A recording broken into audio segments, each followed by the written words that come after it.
Welcome everyone. We're so glad that you are here with us today. We have a really special treat.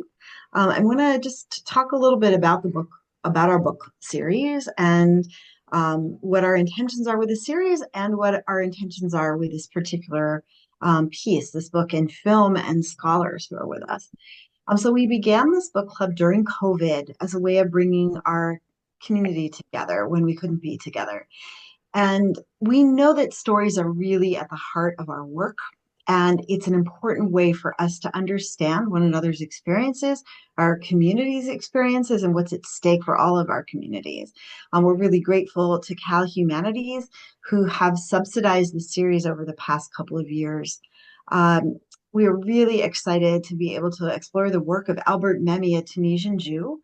It's important for us to kind of dig into all kinds of experiences, and we haven't really explored the experience of Mizrahi Jews much yet, and we're hoping to do more of that. We also know that in the polarized world right now of Muslim, Jewish, and Israeli Palestinian conversations, we often hear two polarized and opposing views. Um, on the one hand, Jews were always well treated and lived peacefully side by side with Muslims in Arab lands until the advent of Zionism. And on the other side, we also hear Jews were always mistreated, subjects of discrimination in Arab lands at all times in all places. And we know that this work, Albert Memmi's work, will be the opportunity to really explore the complexities and the in-betweenness of all of these things. So with that, I'm happy to turn it over to Aziza. Thank you, Andrea. So Andrea is NewGround's associate director, and I have the pleasure of serving as the executive director. Really, we're a team of people who are dedicated to helping build deeper understanding. And so to serve that deeper understanding, we're hoping that this book talk and reflection on Albert Memmi's work is really a window that gives greater nuance into complexities that are important for us to wrestle with and to try to understand more deeply. And so our invitation to you today is to take some time to take in some of the questions and some of the responses by two of our really incredible experts. And then we'll have an opportunity for you to ask questions as well. By placing them in the chat, you can send a message directly to Ben Ginsberg, and then he will make sure that Andrea and myself get a chance to see them. And then after the hour has concluded, we'll invite you into breakout rooms where this is an opportunity to reflect in smaller groups so that you also get an opportunity to say what's really resonating with you or what really isn't and why. It's an opportunity for us to digest together and to understand even more deeply. And then we promise to have you out within an hour and a half. So, with that, I'd like to introduce our two speakers. We're really fortunate to learn more about Albert Memmi's life and work in conversation with two well-respected and dynamic professors. Dr. Jessica Marglin specializes in the history of Jews in modern North Africa and the Mediterranean with a focus on law. And anthropologist Margaux Fitoussi created the short documentary HARA, which you all have access to until the end of the day. And if you haven't had a chance to watch it, I highly recommend that you watch it if you haven't and watch it again, just so that you really get to feel and gain a sense of the areas that Albert Memmi grew up in. Al-Hada really focuses on a historic Jewish neighborhood of Tunis. And it's an important window. And so, with that, we are so grateful to have you both with us. And the first question is to Jessica. So, Dr. Marglin, Memmi describes a crushing poverty. He describes it from his earliest days, eventually like fighting to get into this summer camp. He has a vision for what it's going to be, and then he's actually really crushed by the reality that it is. Um, Specifically describing these staff tempers, a young child being beaten severely, and it's so miserable at the summer camp that he even contemplates suicide at this really young age.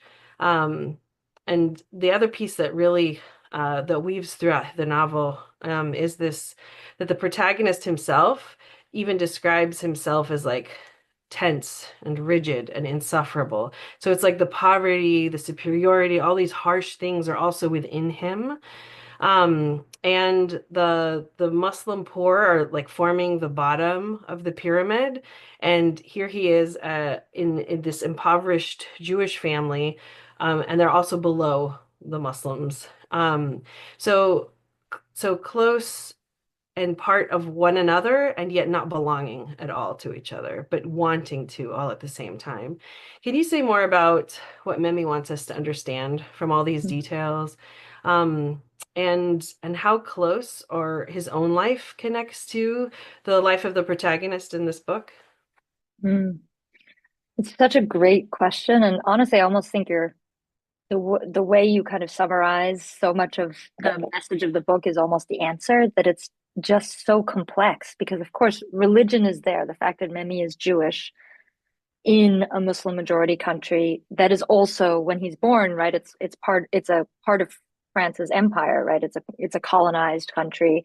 And Tunis in particular, Tunisia more broadly, but particularly Tunis is also this incredibly sort of international city with a huge Maltese population, a huge Sicilian population, plus French people, smattering of Russians and Greeks, and etc. And there are sort of multiple hierarchies at work, right? There's what I think the just bringing up the poverty at the beginning is really important because Memi was incredibly poor, and really most people, not just in Tunis, but across North Africa, were really poor. And class is something that I think so often in America we're not particularly good at talking about, right? And but it is so important in understanding history, and so much of what Memi is trying to do is to escape his class, right? And it's both the kind of his great promise, right? He is like the dream of the meritocracy. Here's this brilliant student who gets this incredible scholarship and changes his life completely. And it's the, torture of his life, right? Both in the sense of having to separate from his family, from his culture, from his roots, um, and then also of never really belonging anywhere, right? That's ultimately what he says. I really think in so many different ways throughout the book, not really belonging in this kind of traditional Jewish community in which he grows up, not really belonging in the francophone French bourgeois elite that he kind of wants so desperately to join, not belonging in Tunisia more broadly because he feels like he's Jewish and thus not quite doesn't have quite the same sort of claim to Tunisianness that Muslims do, but not belonging anywhere else, right? And I mean, it was really beautiful. At one point, he has this passage about feeling like his his native city rejects him like a bad mother, right? Which is a searing um, image, and of course, that is, I'm sure, part of the drama of this novel, and I would say probably more broadly the drama about Marlin's life. But it's also, it's also a coming of age story, right? It's the story of somebody who is growing up, who is doing something different from the kind of straight and narrow path that he could have, like if he just followed his father and become a saddle maker and done all that, then he wouldn't have been a writer. So there's the kind of play of the very specific what it's like to be a Jew in Tunis in the interwar period, and then the very kind of universal coming of age story, what it's like to be a person who leaves behind their roots.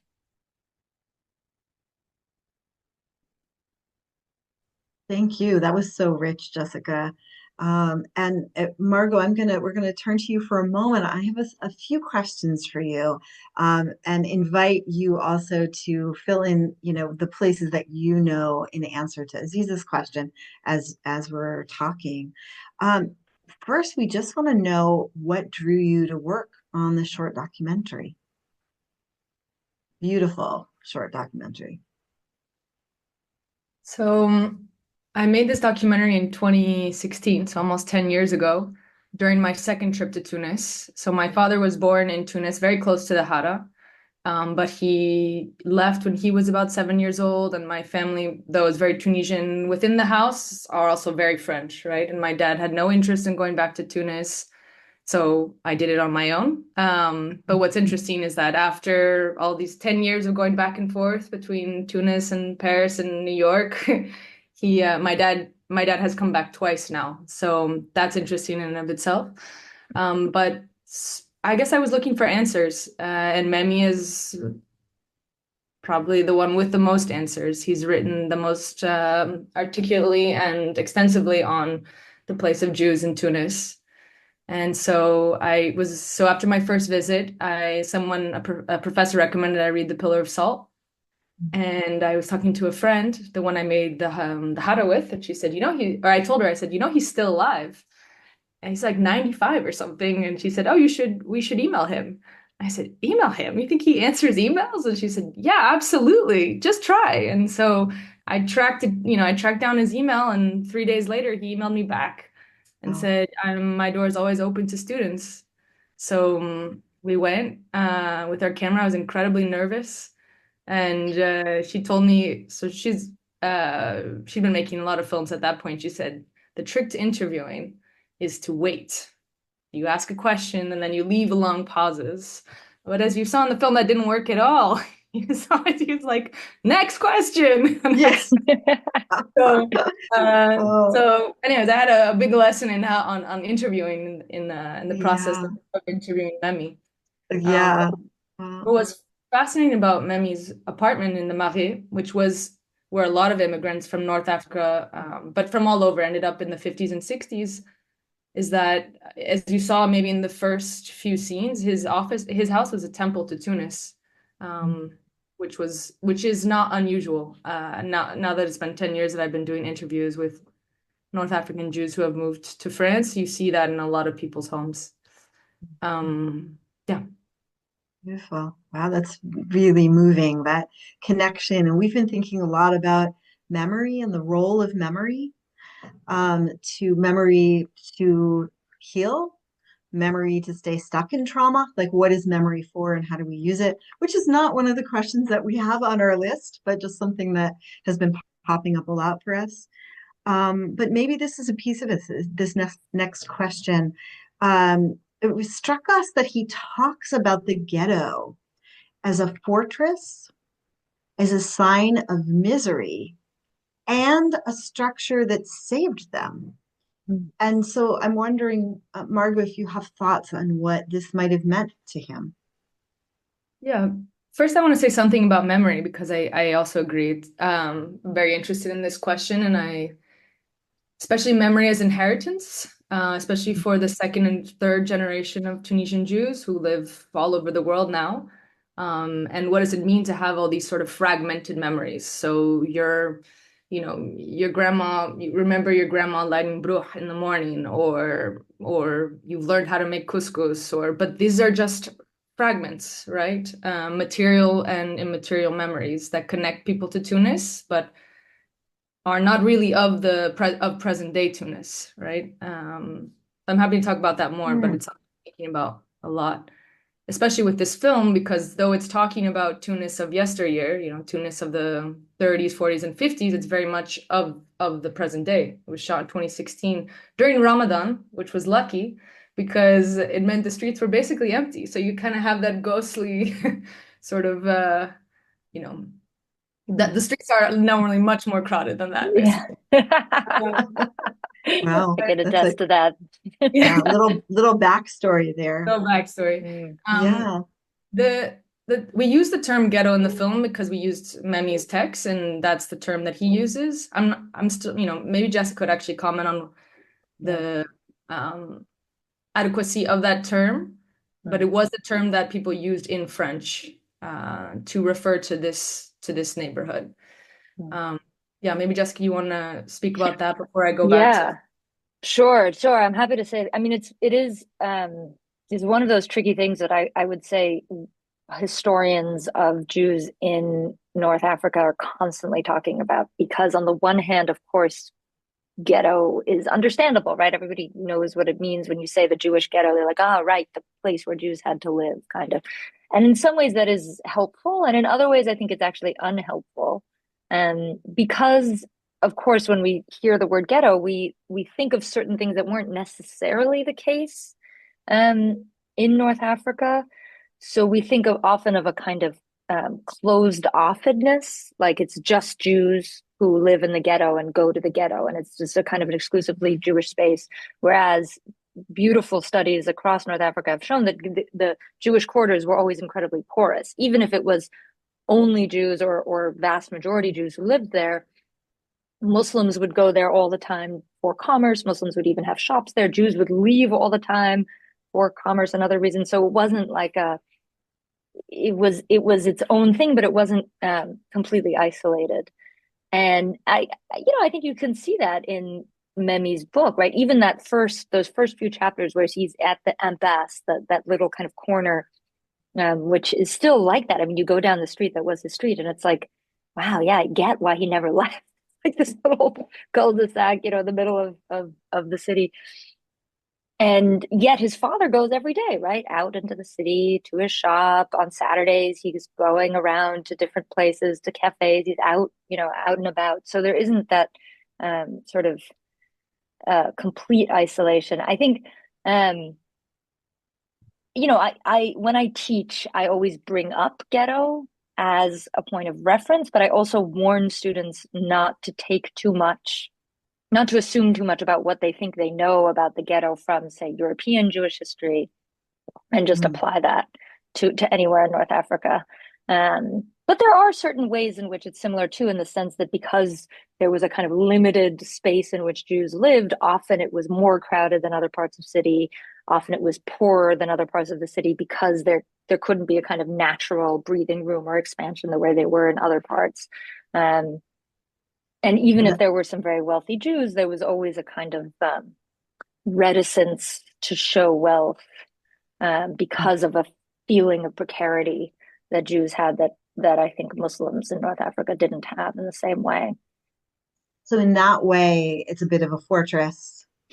But okay, so just to come back to the, to the question, in what ways right. did he feel that living in a hara saved them? Right. And that is another theme. I mean, on the one hand, it's a little bit, again, a theme really throughout Jewish history. It's not that Jews kept Shabbat, it's that Shabbat kept the Jews, right? It's the way in which Jews being pushed together or even forced to live together also actually strengthens Jewishness and Jewish community, and a sense of togetherness and a sense of kind of almost self-sufficiency. On the other hand, it is also, it's misery, and there is poverty, and often it's kind of ghettos in particular in North Africa, a little bit less in Tunis actually, because Tunis from the early 19th century had quite a large immigrant community of Christians. But in other parts of North Africa, Jews were the only local non-Muslims, and they were the only ones who in their own religion were allowed to sell alcohol. So the ghettos would be like the red light district where Muslims would go to get drunk because you couldn't get alcohol anywhere else. And they often were associated with prostitution. Not that Jews were exclusively prostitutes, but it was very common that ghettos would also have a kind of street of prostitutes. And indeed, the HARA of Tunis was known for this. And this gets back to Aziz's question about poverty, right? I mean, Jews were not the only ones who were very poor. There were Muslim prostitutes because there were no other options for women in some cases. But there was a kind of specificity to the precarity of Jewish poor. And that gave, I think, Jewish quarters across North Africa, including in Tunis, this kind of particular character of, on the one hand, this very kind of, I love the way he describes the impasse as almost like a womb. It's so safe, right? He only is kind of touched by other Jews, and it's this incredibly welcoming, sweet, warm place. And on the other hand, like, it's miserable. There's like extreme poverty. He literally hasn't seen a tree. I mean, that doesn't seem like a very healthy way to grow up. Thought I'd just add two anecdotes. So I went to see Memmi a few times, and I asked him once about a comment he had made in another interview where he refers to the HARA as a kingdom. And he said, I Mm. retract that statement. Did I know? Did I say that? I retract that. That was poetics or something. He said it was poor, it was miserable. I yeah, I don't believe that. And then I wanted to also return to this idea of or to talk about the ghetto and the fortress. And I showed the El Hara at an exhibition about the Jewish quarter in Tunis in the Hara, which was very well attended, which was a surprise and which was really, we had a really great conversation. And one of the questions I asked is this a ghetto? Like, well, how do we understand this? And of course, everyone in the audience and in the panel got very animated. And then the rabbi of La Goulette, or Harkalwed, which is the port of Tunis, stood up and said, "But how are we supposed to get married? If we had cars, we would live far from each other. This is, but it's the reproduction of the community, right? I mean, it was a kind of a joke, but it was also this is how we remain to the future. Right. I think that ties in with what Jessica was saying about Shabbat keeping the Jews, right? Oh, That it is the set of strictures that keeps us clo living close together and right and yeah. I can say, yeah, really interesting. Aziz, I think I'm going to hand it over to you to ask the question about simplicity and um, uh, what was going to be the third question to Margot, and I think that leads into the question to Jessica. Happy to, yes. And so, like, leaning into some of Memmi's words, he writes, if I rejected what I was becoming, what was becoming, sorry, if I rejected what I was becoming, would I be able to return to what I had been? And then he continues on 10 pages later, I can't be simplified. Every event proves this. Every event brings me back to myself. And to me, like these are the most powerful, like these powerful thoughts just speak to even like what we were even talking about earlier, and memory and the healing possibilities, but also the challenges in them. And so kind of leaning into like what did it mean for Tunisian Jews to be in community, and like was not fitting in and all the pieces in between. Like, can you lean more and help us understand more of that? Sure. There's a really short piece that I can send you afterwards. It's a letter that Memmi wrote about the sea and the Mediterranean Sea, and about how he really only felt comfortable on the boat, looking at both shores. From yeah, and being it was one place where all these various identities were at peace. Mm. I'm trying to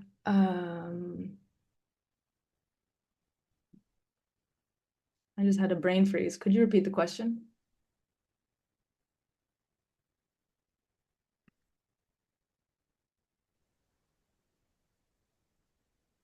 I think Aziza was just wondering about this question of like, how do Jews fit in and not fit in? How are Jews kind of separate and also Tunisian, which I know is something that you've thought about a lot.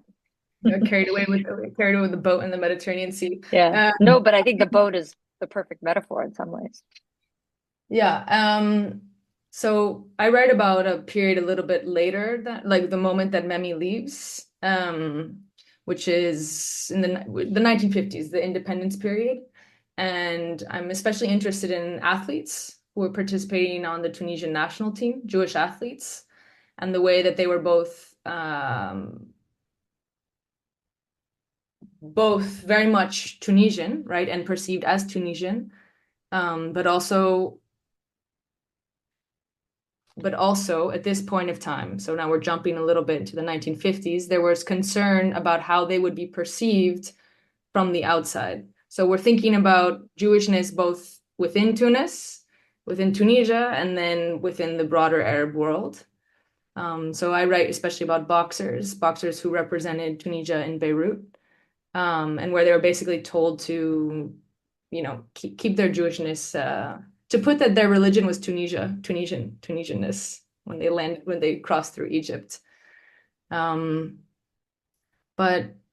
in general, he has in the first line of the film, I think he says, I'm Tunisian but Jewish. In my interviews, that's something that I hear a lot. We're both fully Tunisian, but you always have this but. And yeah, and I think that applies very much today as it did, when he was growing up. Yeah, and the thing that I would add is that if we think about when Memmi was writing and the period that he was describing, he's a novelist and then later a theorist, so this is not a fault, right? I'm not faulting him for not being an historian, but from my perspective as an historian, I think one of the things that is important for us to keep in mind is that even the very category Tunisian was totally in the process of being constructed, right? There wasn't a clear, obvious category of Tunisian that has existed forever or even from the 19th century. Tunisia was part of the Ottoman Empire when France colonized it. It had some autonomy, but it was also very Ottoman. And then it was part of the French Empire. So there was a lot of kind of, sort of magnetic pull of the Francophone sphere, which was a lot about what Memmi is writing about, right? Being a lot of his in-betweenness is not even just in between his sort of Jewishness and the broader Tunisian society in which he lives, but really his Jewishness and this kind of French culture that he's getting, in spades at school, right? And he goes to these French schools, first a Jewish French school, the Alliance Israélite Universelle, and then just the French school, where all he hears is France is the paragon of civilization. You have to be as French as you can if you want to be good, if you want to be civilized, if you want to be superior, right? That is the line. And that is, so, and I think that that's also important to remember because he's such a beautiful writer. I love reading Memmi.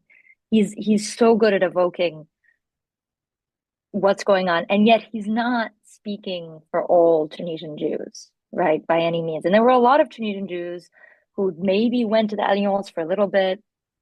There were many who didn't go at all, who never learned French, who only ever spoke in Judeo-Arabic, who, yes, would have still felt the separateness of being Jewish. And I think he speaks very nicely about the kind of differences between the Tunisian dialect, the Muslim dialect versus the Jewish dialect, and how Muslims kind of made fun of Jews because they would sort of mispronounce things. They would be almost like lilting or almost sing-song in a way. But, nonetheless, completely mutually comprehensible. It was really the same language with a slightly different accent. So somebody who never learned French might have felt a different sense of in-betweenness, right? Might have felt certainly like the boat on the way to France would not have felt particularly comfortable because they would have felt completely out of their element in France, not speaking anything of the local language.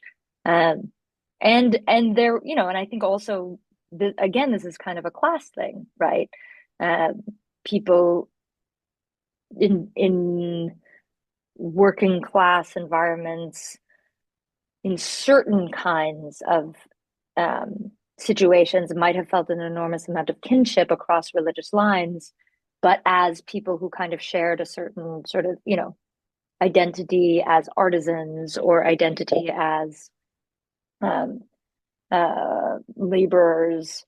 And that's not, you don't get a lot of that in Memmi. And so it's just, I think, important to sort of remember that his story is very Tunisian Jewish, and it's also very Francophone. I really appreciate even like when you were going back and naming like his journey, or like what's clear for me is like the parts of his journey where he has moments of pause of like you were saying around like to fit in, like you had to be French, and the like that that was like the level of like to be excellent, that is what you had to be. And to the point in the book he's describing is like, for 10 years I was trying to essentially be French and to be this and to reject everything in me that was beneath like me, essentially, which was like his customs. And he has this moment where he's listening to this music that's vibrating within him. Like there's this family big event that's happening that's really intentional. And he realizes that the sounds that he's hearing are actually vibrations that don't just speak to him, they're a part of him and they bring him to Mm. life. And so in this evolving identity or multiple identities that are evolving, and even in the suppression of self and identities, and like that's why like that simplicity like really caught me in that earlier question. But when you think about, sometimes we think about like, colonialism in general, but like what I see with the way Memmi was describing things is like he felt controlled and he felt like there were all these levels of superiority around him. And to be almost like to fight against being a colonized mind, like he had to like intentionally own his identities. And then reject and say like, you can't simplify me too much. And so I'm curious, how does Pillar of Salt influence post-colonial literature and discussions about the colonized world?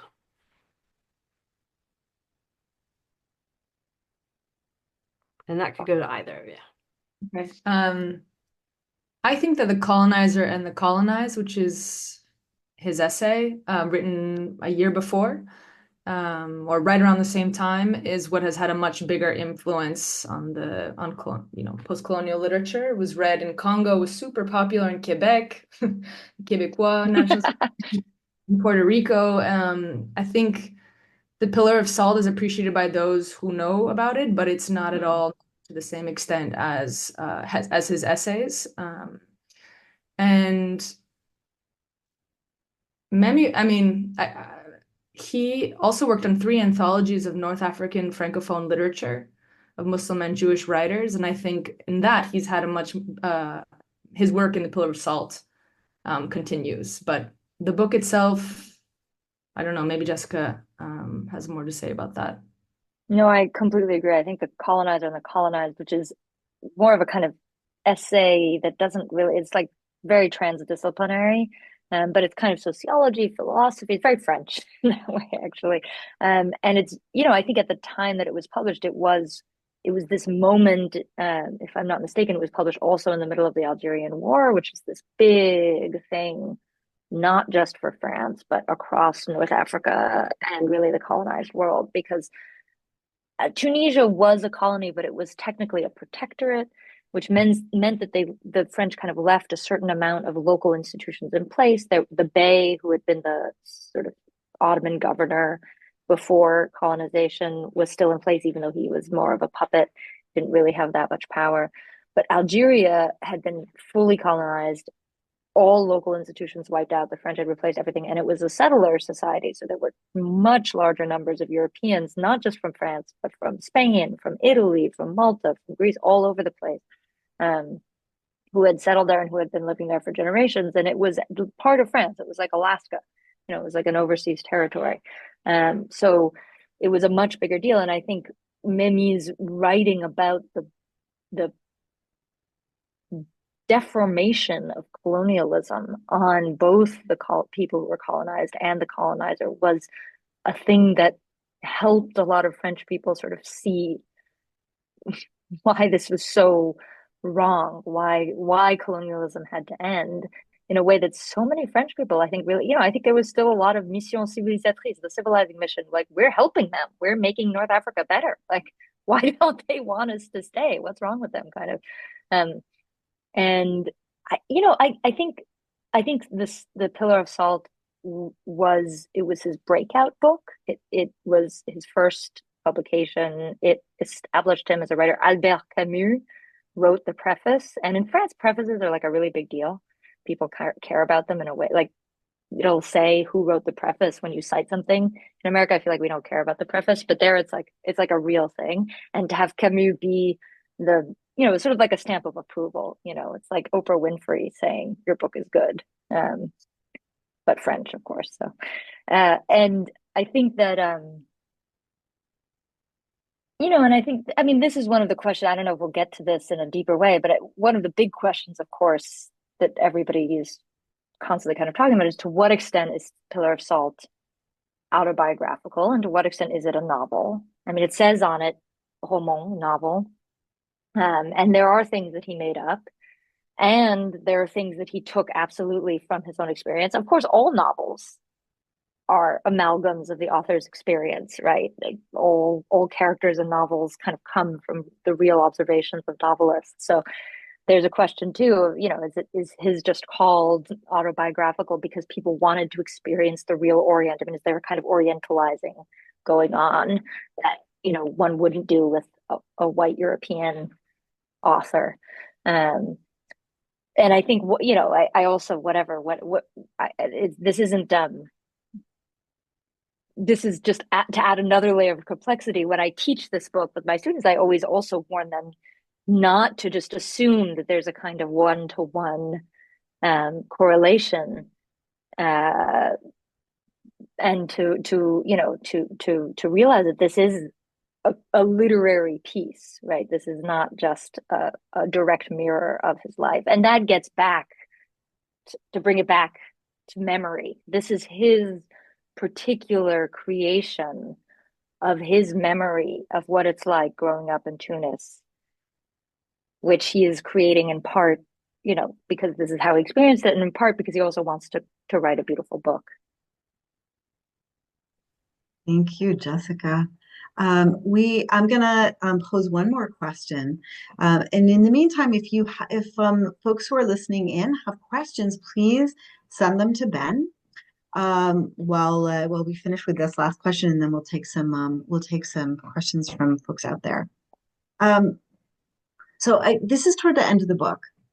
He says, painfully but definitely, I was discovering that others really existed. And in this point in the story, he is the Vichy government has kind of given in, and the Germans are there, and they're putting Jews into work camps, and he's making the decision about whether or not he takes himself there. He sends himself there. He says, I was simple enough to believe I could be of help to them. I was fortunate to enjoy some culture and a few ideas. I would go to the camps and help others live. And in this moment, his educational status has really saved him from the camps. But he makes this affirmative decision to go.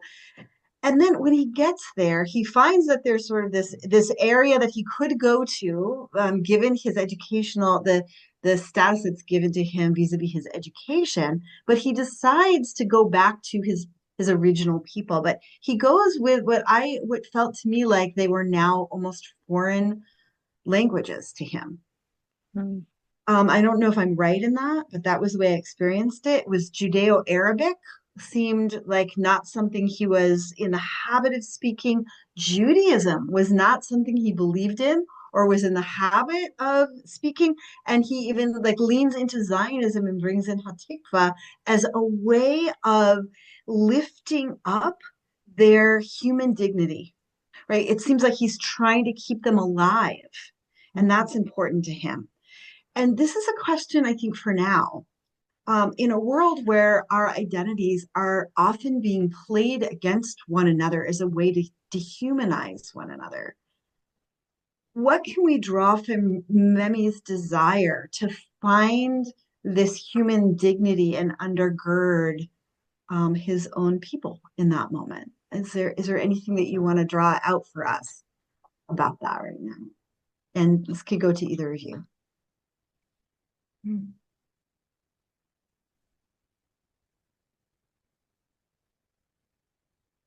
That's a profound question. I don't know, Margaux, if you have something to say immediately. I mean, I have something that struck me about that passage. I don't know if it really adequately answers your question, but maybe Margaux, you can take a stab at the actual question after.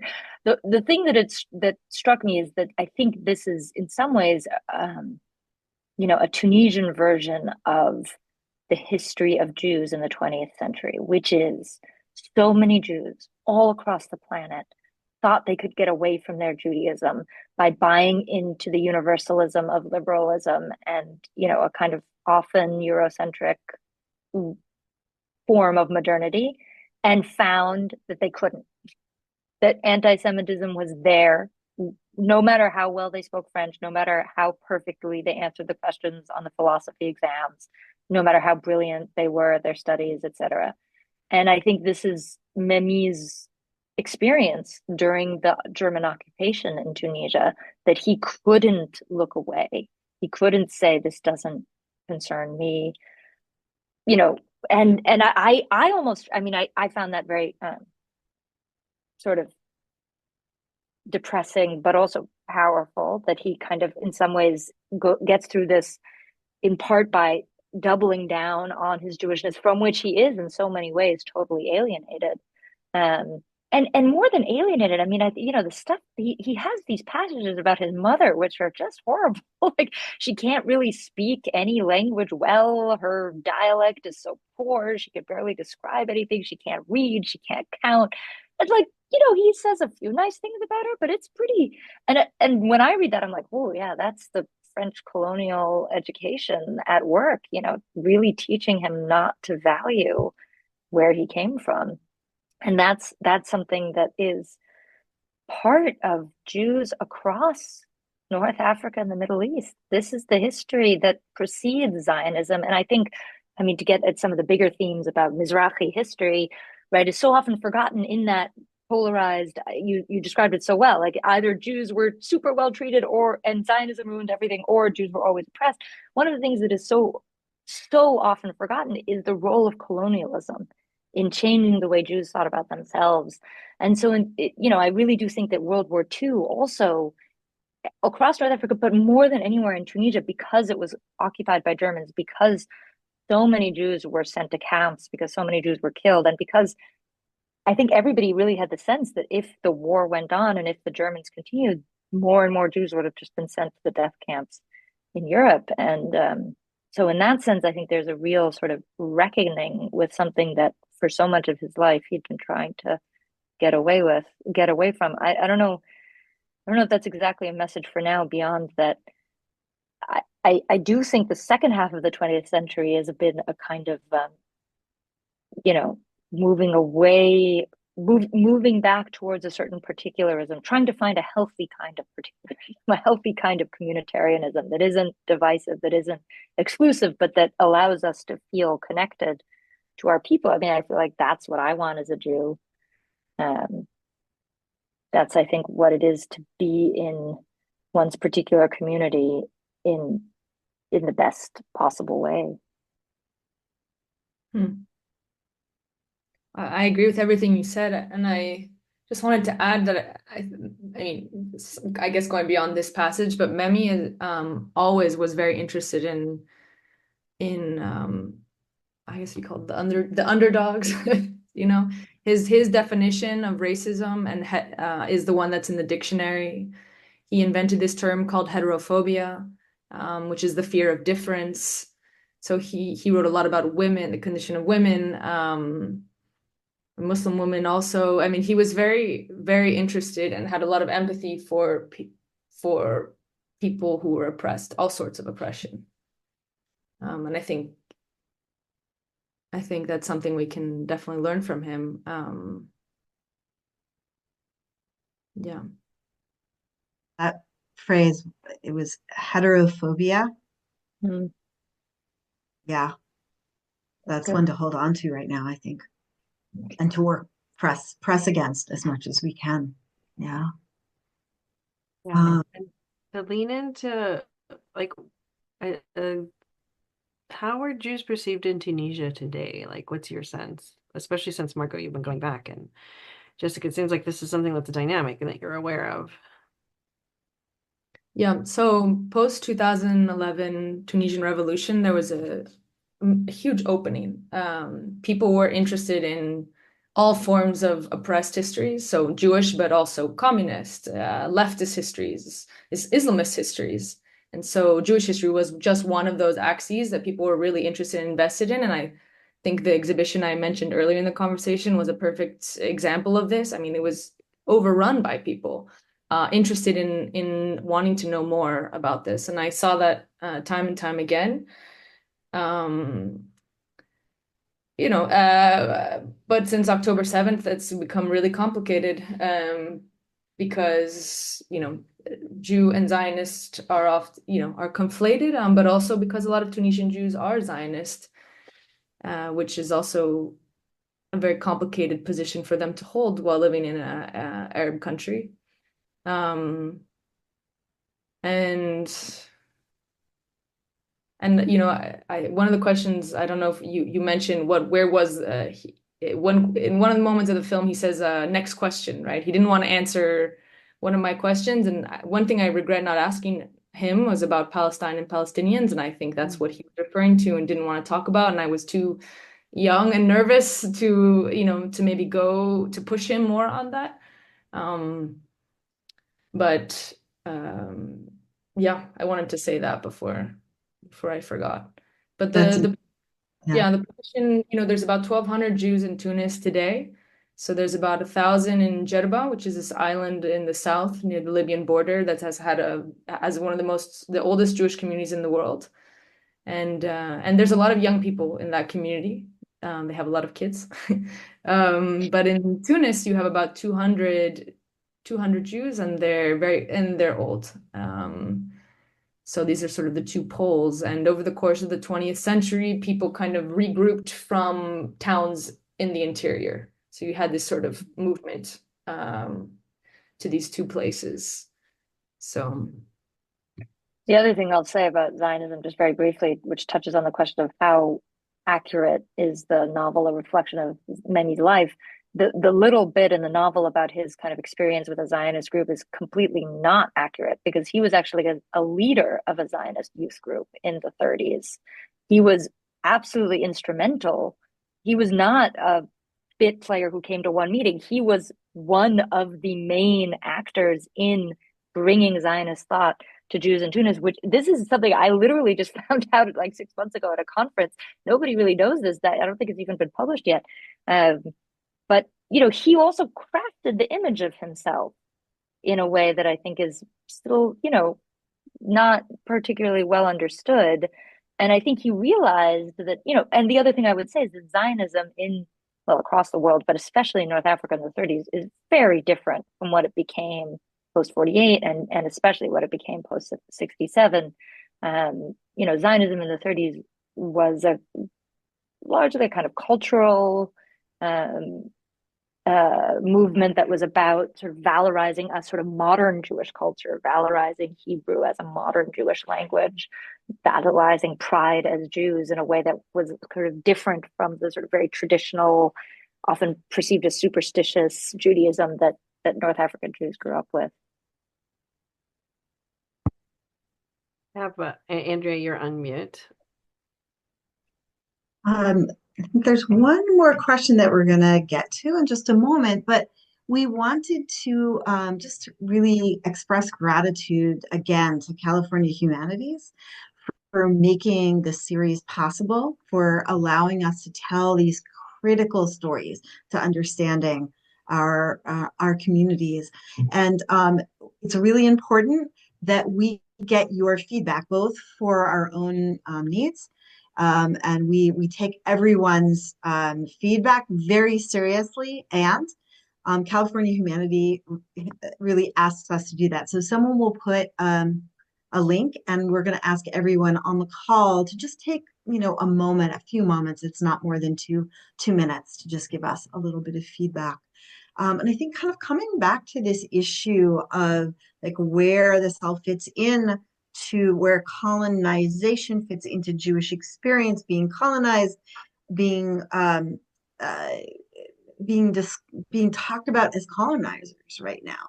How does Memmi's work fit into this, into a modern, our contemporary, I would say even more than modern, our contemporary understanding of what's happening in Israel and Palestine right now? A simple question.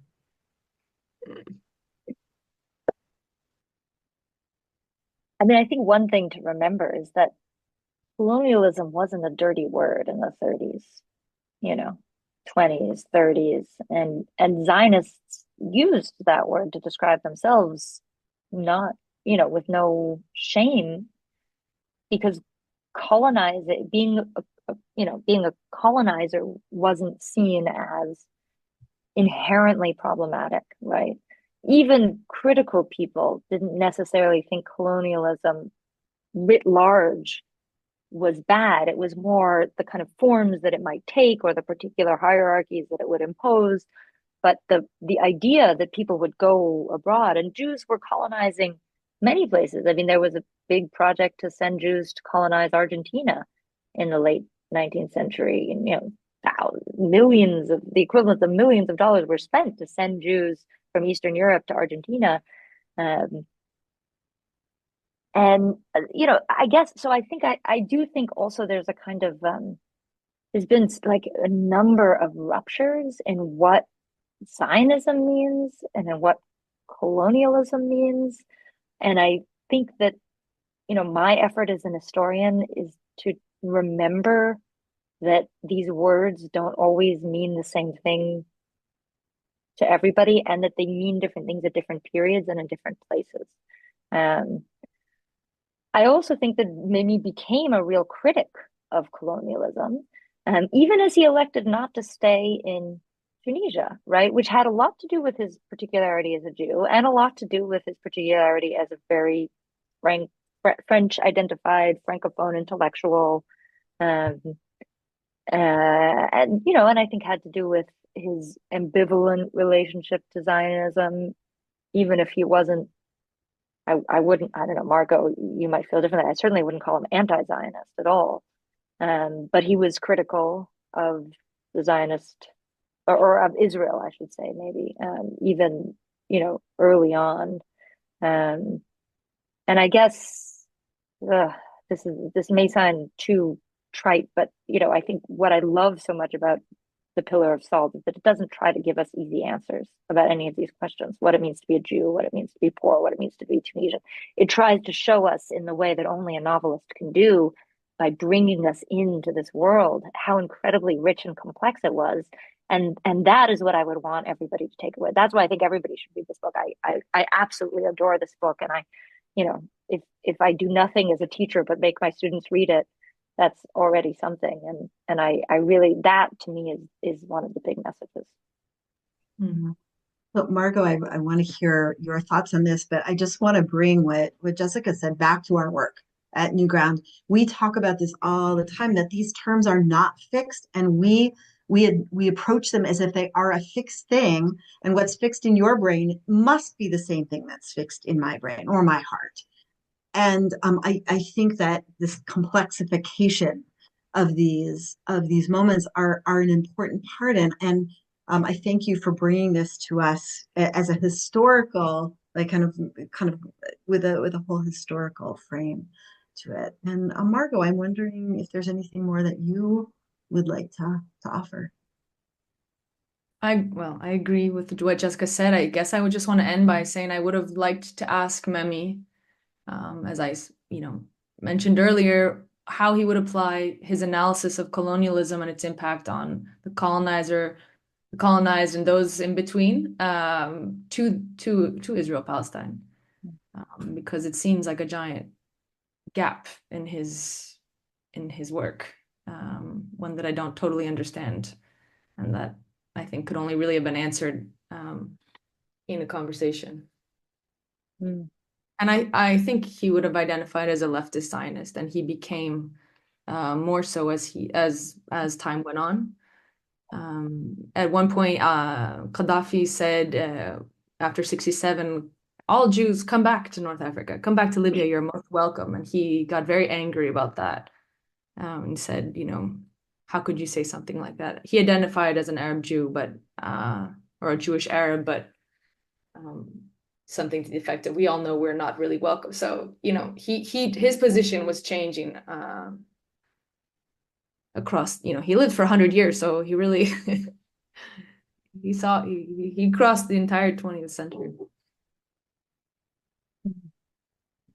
Thank you for helping us just understand more deeply. And I mean, even here in this conversation, there were no easy, clear answers, but it was a rich, an important way to really start thinking or feeling dimension, I guess, that I was missing And I know that we can try to understand even more so, and really showing up in conversation with each other. And so I know that it's really late for both of you, and I'm so grateful that you are willing to be part of this program.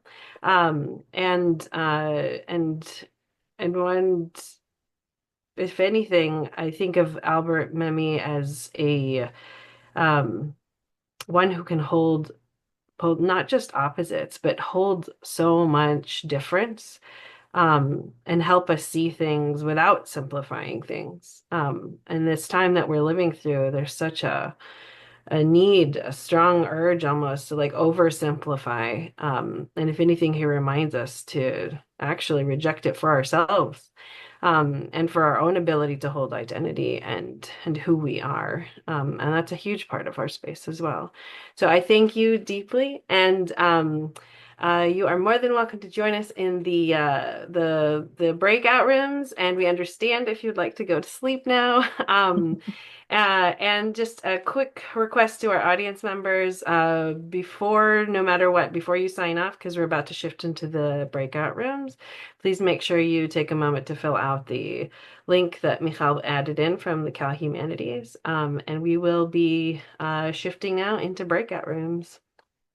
I will also invite folks out there to join us at the Trailblazer. I think Ben just put a link into the chat for another really amazing conversation with Ali Velshi and Jody Redoran about the role of media in this moment.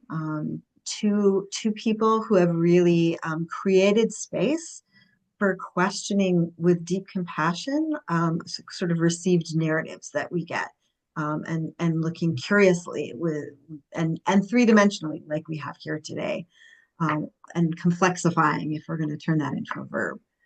So please join us for that, and we welcome you to support our work in any way that feels comfortable for you. Thank you so much, Margaux and Jesse. Thank you so much for inviting us. This was an amazing conversation.